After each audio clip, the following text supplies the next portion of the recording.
Unit cell पर based question कैसे होते हैं ये आज हमें सॉलिड स्टेट के चैप्टर में देखना है। बहुत ही इम्पॉर्टेंट वीडियो है, इसको बार बार रिपीट करके स्टिल करके देखिएगा। यूनिट सेल क्या होता है, जैसे आपके घर में मान लीजिए एक ईंट है, एक ब्रिक है, 3 डायमेंशनल नेटवर्क, इसको कहते हैं यूनिट सेल। और अगर इन्हें बार बार रिपीट कर दिया जाए तो बन जाता है क्रिस्टल, जिसको आप क्रिस्टल लैटाइस बोलते हैं। तो the unit cell is the smallest unit of the crystal. जैसे आप दीवार को क्रिस्टल मान लीजिए, तो दीवार किससे बनी हुई है? ईंटों से।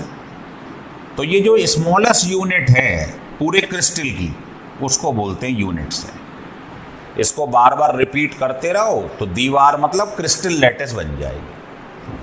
तो यूनिट सेल को अगर हम बड़े रूप में देखें, ऐसे थोड़ा इसको एनलार्ज कर लिया है आपको समझाने के लिए।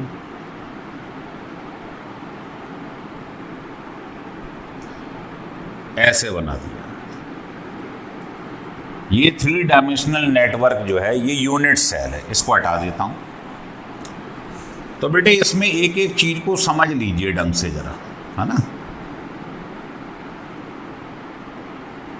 देखिए, अगर कोई आपसे पूछे कि इसके कॉर्नर्स कितने हैं, तो आप बोलेंगे साहब ये कॉर्नर्स हैं।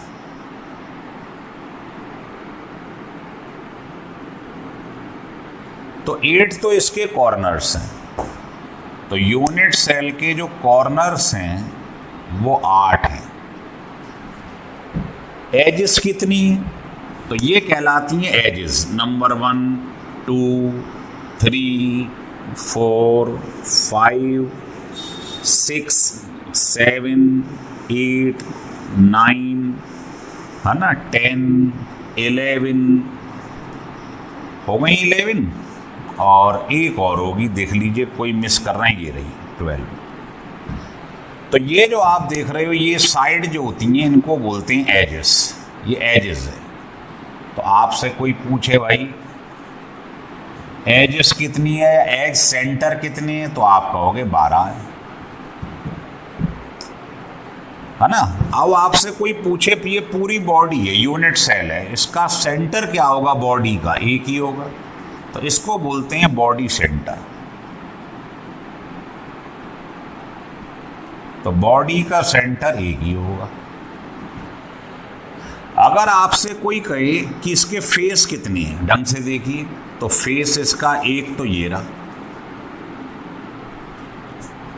दूसरा फेस ये रहा, तीसरा ये रहा, चौथा ये रहा, 5वां ये है, और 6th ये पीछे वाला है। समझ में आ रही है? तो इसके फेस जो हैं वो कितने हैं? 6। और ये जो आपने फेस लिया है, ये वाला कोई सा भी ले लीजिएगा, ये फेस है, ये इसका कहलाता है फेस डायगोनल।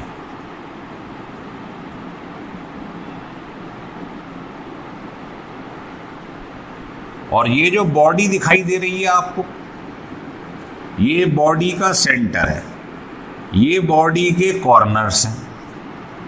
तो अगर मैं इनको मिला दूं ऐसे करके, तो ये कहलाता है बॉडी डायगोनल। तो ये भी पेपर में निकालने को आते हैं। ये लाइन खींच लीजिए, ये डिस्टेंस कहलाएगा बॉडी डायगोनल। और ये फेस है, तो ये इसका डायगोनल है, फेस डायगोनल। क्लियर हो रहा है? तो अगर मेरे को नंबर ऑफ एटम्स, इसको Z से रिप्रेजेंट करते हैं, इन अ यूनिट सेल निकालना है, तो इस Z का फार्मूला डायरेक्ट याद कर लीजिए। ये है कॉर्नर में एटम, फेस पर एटम, इनकी कितनी कितनी शेयरिंग होती है? कॉर्नर वालों की 1/8। जब ये दूसरे वाले यूनिट सेल से जुड़ेगा तो क्या होगा? जितने कॉर्नर में एटम है उसका 1/8 हिस्सा जो है वो उसमें पार्टिसिपेट करेगा। ये फेस पे है, ये एजेस पे है। और ये बॉडी के सेंटर पे, बॉडी के सेंटर पे एक ही होता है। अब ये ध्यान रखना, कॉर्नर में एटम कितने होते हैं 8, फेस पे कितने होते हैं 6, कॉर्नर में 8, फेस पे 6, एजेस पे 12 और बॉडी के सेंटर पे 1। इससे हमारे पास किसी यूनिट सेल के अंदर नंबर ऑफ एटम कितने पार्टिसिपेट कर रहे हैं क्रिस्टल लैटिस बनते समय ये निकल आएंगे। तो ये रेडीमेड फार्मूला, इसे लिख लीजिएगा, इससे बहुत क्वेश्चन सॉल्व होंगे, लिख लीजिए।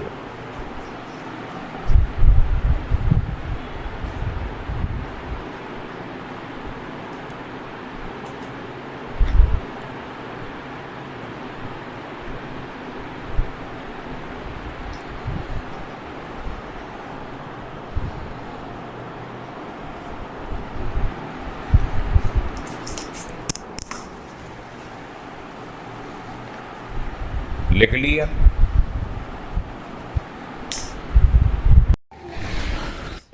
देखिए यूनिट सेल पर बेस्ड क्वेश्चन हम देख रहे हैं। तो आपको ये 3 क्वेश्चन पहले मैं बता रहा हूं, फिर उसके बाद और बताएंगे।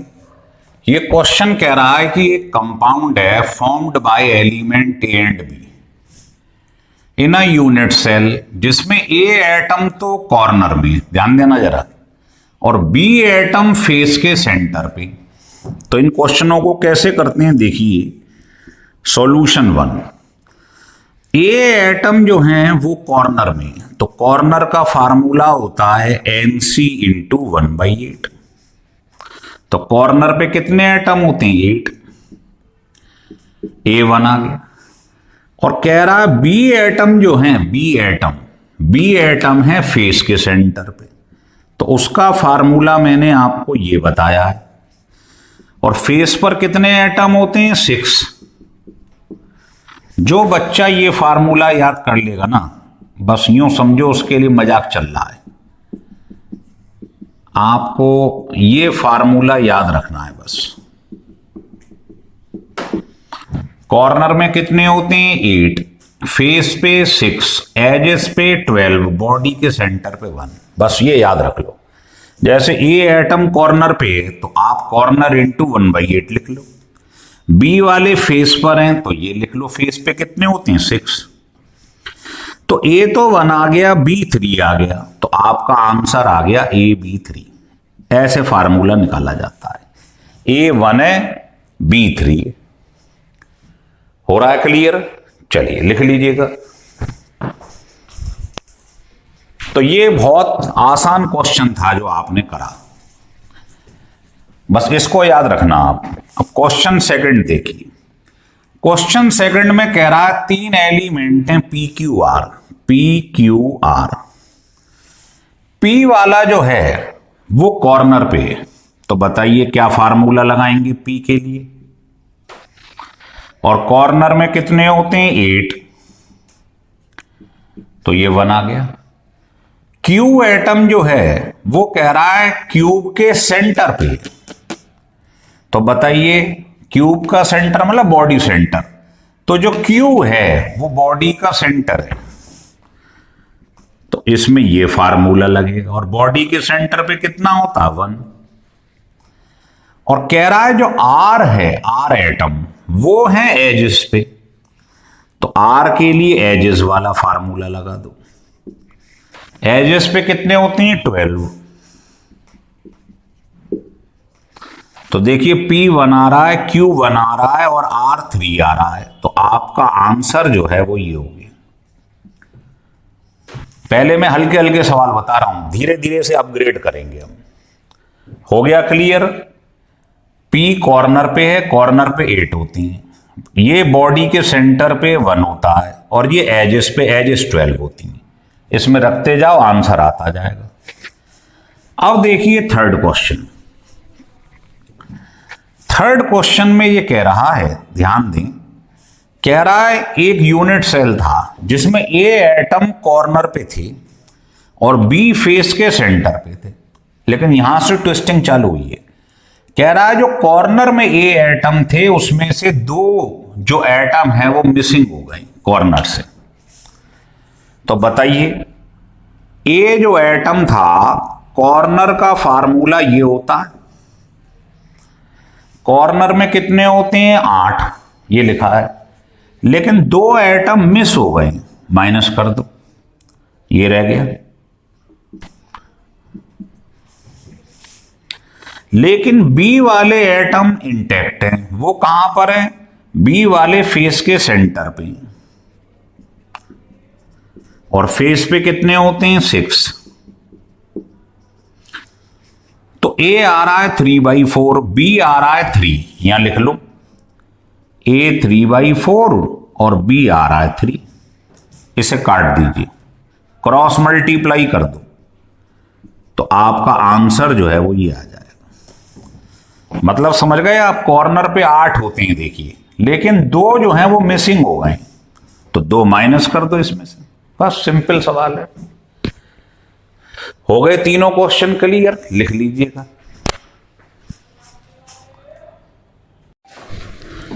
देखिए 3 क्वेश्चन मैं आपको करा चुका हूं, ये 4th क्वेश्चन है। और ये क्वेश्चन ऐसा है कि अगर आपने इस क्वेश्चन को कर लिया तो मुझे नहीं लगता है कि किसी भी यूनिट सेल के क्वेश्चन में आपको परेशानी आएगी। तो इस क्वेश्चन को आपको बहुत ढंग से समझना है। एक ही क्वेश्चन में सब डाल दिया है हमने। देखिए, तो एक एक पार्ट हम इसका लेंगे। तो सबसे पहले हम सॉल्यूशन ले रहे हैं ए पार्ट का। ये कह रहा है 4 एटम है, A B C and D. A atom कहां है? कॉर्नर पे। तो कॉर्नर का फार्मूला होता है ये, याद है आपको? और कॉर्नर पे कितने एटम होते हैं? 8। 1 आ गया है। ऐसे क्वेश्चन तो पिछले किए हैं आपने। बी कहां है? बी है फेस के सेंटर पे। तो फेस का फार्मूला ये होता है, और फेस पर कितने होते हैं? 6। फिर आता है सी। तो सी कहां पर है? एच सेंटर पे। तो एच के लिए फार्मूला आपको मालूम है ये होता है, और एच सेंटर पे कितने होते हैं? 12। और डी कहां पर है? डी है बॉडी के सेंटर पे, और बॉडी के सेंटर का फार्मूला ये होता है, और बॉडी के सेंटर पे कितने होते हैं? 1। तो A1 आ रहा है, B3, C3 और D1। ये आपका पहले पार्ट का आंसर हो गया, formula of the unit cell.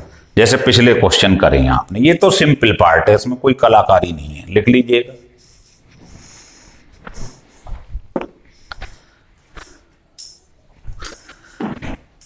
अब हम इसके बी पार्ट की तरफ बढ़ते हैं। तो ये ए था, अब बी देखिएगा।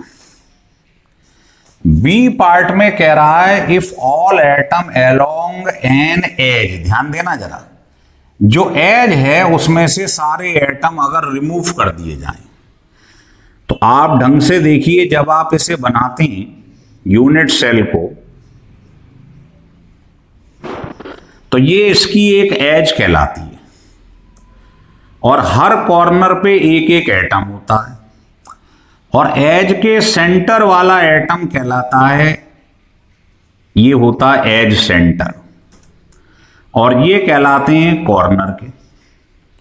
तो अगर आप एक एज के सारे एटम हटाओगे, इसका मतलब 2 कॉर्नर के हट जाएंगे और एक एज का हट जाएगा। तो सेकंड पार्ट में ये देखिए, द्वारा से लिख लो ABCD। तो बताओ ए कहां पर था? आपने पढ़ा है कॉर्नर पे। तो कॉर्नर में पहले ये लिख लो आप। तो कॉर्नर में होते हैं 8 एटम, लेकिन एज के एटम हटाने का मतलब है एक एज में 2 कॉर्नर होती हैं। तो बताओ 8 में से 2 कम हो गए, ये रिमूव हो गए, तो अब ये रह गया। बी क्या है? Body centre. इस पे एच को हटाने से इस पे कोई फर्क पड़ रहा है? नो। तो बी जो है वो फेस सेंटर पे है, तो फेस पे तो कोई फर्क नहीं पड़ रहा है ना। एच को हटाने से फेस पे थोड़ी फर्क पड़ रहा है, तो फेस के एज इट इज रहेंगे। कितने होते हैं फेस पर? 6। सी क्या है? सी हमारे पास है एज सेंटर। तो बताओ अगर इस एज को हटाऊं तो दो तो कॉर्नर हट गए और एक एज सेंटर हट गया।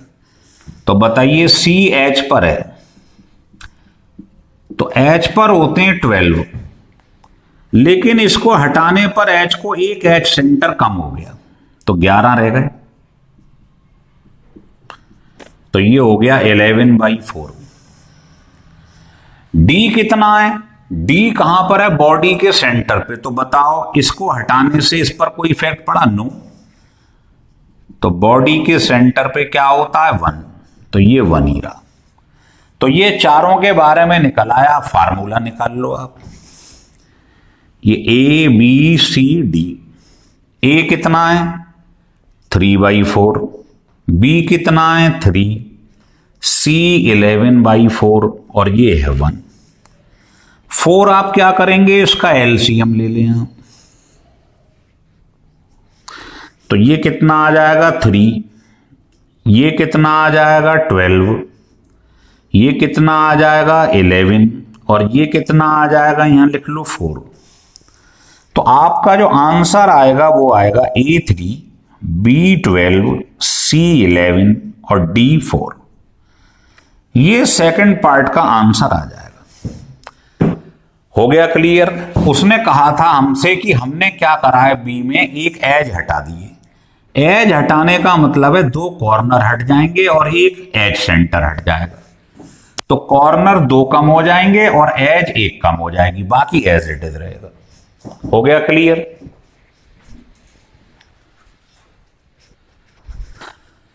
अब अगर हम थर्ड पार्ट की तरफ चलें, बस इसी प्रकार से समझ के करना है आपको।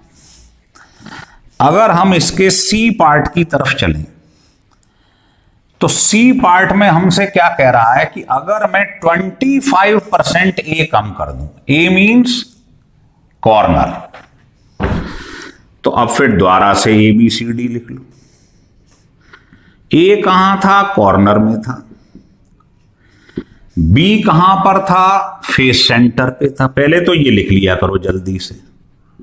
सी कहां है? एजेस पे। और ये बॉडी के सेंटर पे। तो पहले तो हमें ये मालूम होना चाहिए। दूसरा, कॉर्नर में होते हैं 8।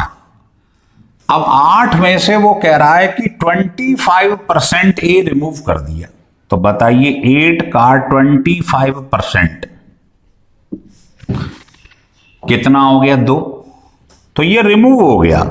तो ये होते हैं कॉर्नर पे 8, उसमें से 2 रिमूव हो गए। तो बताइए ये रह गया।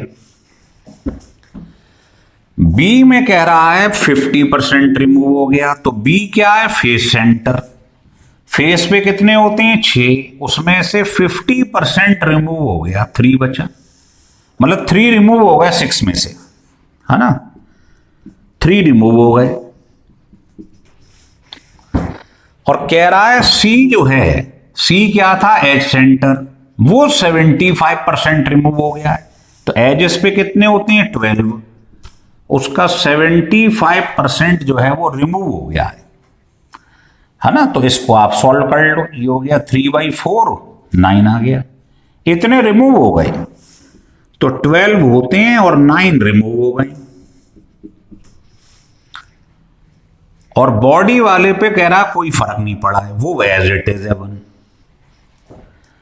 अब ये चारों आ गए, फार्मूला आप निकाल लीजिए। ये हो गया 6/8, 3/4। ये हो गया 3/2। ये हो गया 3/4 और ये हो गया 1। अब चारों को लिख के फार्मूला बना लीजिए आप। ठीक है? तो ये बात समझ में आ रही है? पहले इनके जितने होते हैं उसकी परसेंटेज निकाल के ये रिमूव करते रहे, माइनस करते रहो, बस सिंपल क्वेश्चन है। अब देखिए इसका डी पार्ट। ये तो सी तक देख लिया आप। डी पार्ट में वो आपसे ये कह रहा है, डी पार्ट में, कि if all atom along the body diagonal is removed. आइए, ये मैंने शुरू में आपको बता दिया था, इसीलिए मेरा समझाने का उद्देश्य यही था आपको कि देखिए ये कॉर्नर है, ये बॉडी का सेंटर है। इस लाइन को बोलते हैं बॉडी सेंटर्ड। ये बॉडी डायगोनल है, तो बॉडी डायगोनल अगर आपने रिमूव करा, इसका मतलब दो तो कॉर्नर उड़ जाएंगे, एक बॉडी का सेंटर उड़ जाएगा। समझ में आ रही है बात? तो इस बॉडी डायगोनल को हटाने का मतलब ये है कि दो तो कॉर्नर उड़ गए एटम से, जो एटम है कॉर्नर से दो तो वो रिमूव हो गए, और एक बॉडी का सेंटर रिमूव हो गया। वन एटम कहां से? बॉडी के सेंटर से ये रिमूव हो गया। बस खत्म। अब आप सॉल्व कर लो, देखो कैसे। यहां लिख लो आप ABCD। कॉर्नर में कितने होते हैं? 8, यही होता है ना। फेस पे कितने होते हैं? ये फार्मूला। एजेस पे क्या होता है? ये। और बॉडी के सेंटर पे ये। तो पहले हम इसको ऐसे लिख लेंगे, शुरुआत यहां से किया करो। अब देखो, बॉडी डायगोनल हटाने का मतलब है दो तो कॉर्नर मिसिंग हो गए, तो कॉर्नर में कितने होते हैं? 8, दो मिसिंग हो गई, तो ये रह गया। मतलब कोई भी चीज रिमूव करे तो ये देखा करो कौन से आइटम उसमें हट गए हैं, बस वो कम कर दो। बताओ, फेस पे कोई फर्क पड़ रहा है? इससे कुछ नहीं, 6 ही रहेंगे। एजेस पे कोई फर्क है? नहीं। लेकिन बॉडी का सेंटर जो था वो हट गया, एक होता वो भी हट गया, तो क्या रह जाएगा? 0। तो आ गए चारों ABCD। बस इसको लिख लो आप।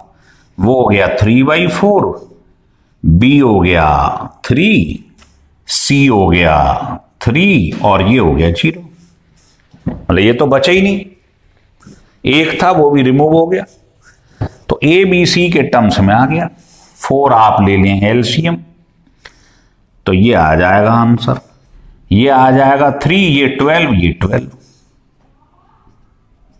ये आंसर हो गया। D तो बचा ही नहीं। तो बॉडी डायगोनल हटाने का मतलब है दो कॉर्नर हट जाएंगे, एक बॉडी का सेंटर हट जाएगा। तो वो इन चारों में से दो ये कम कर दो, एक ये कम कर दो, बाकी एज इट इज।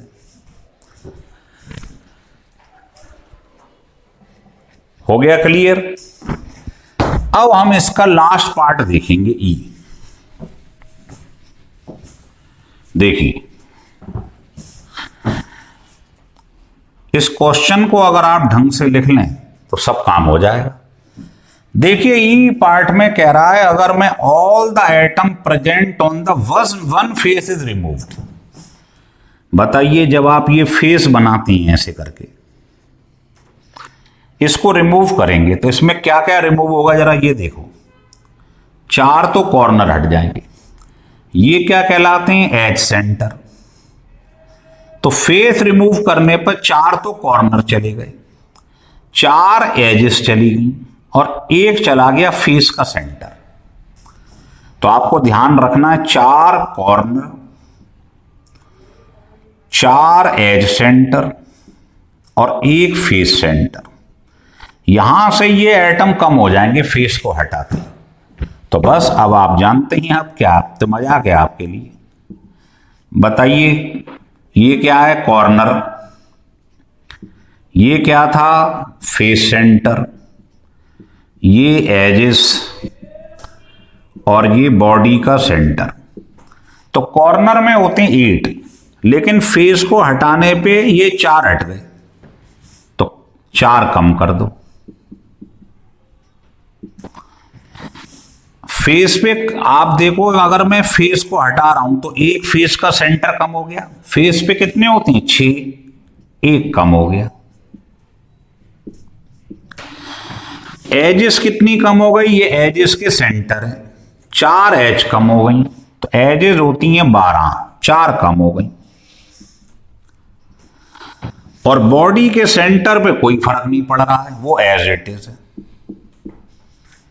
तो ये कितना आ गया बेटा? ये आ गया 1/2, ये आ गया 5/2, ये हो गया 2, और ये हो गया 1। अब आप एलसीएम लेके लिख लो, इसका फार्मूला क्या होगा। तो मुझे लगता है एकदम पिक्चर क्लियर हो गई होगी। ये बेहतरीन किस्म का सवाल है, अगर इसके सारे पार्ट समझ के कर लें आप तो कोई परेशानी नहीं होगी। ये पार्ट समझ में आ रहा है आपके? ये बनाया है मैंने, या थोड़ा सा इसको और बता दूं, ये देखो, जैसे ये आपके पास यूनिट सेल है ये, तो वो कह रहा है लास्ट पार्ट में कि इसका एक फेस रिमूव कर दिया है। तो मैंने ये वाला पोर्शन था ना, ये वाला, ये इस वाले पोर्शन को मैंने काट के अलग कर लिया है। तो बताओ यहां क्या था, 4 कॉर्नर, ये क्या है, 4 एजेस, और ये क्या है, इस फेस का सेंटर। तो इसको हटाने का मतलब है 4 कॉर्नर हट गए, 4 एजेस हट गई और एक फेस का सेंटर हट गया। ये समझ में आ रहा है, यहां से ये लिखा हुआ है मैंने। तो इसको आप लिख लीजिए, एकदम पिक्चर क्लियर हो जाएगी आप।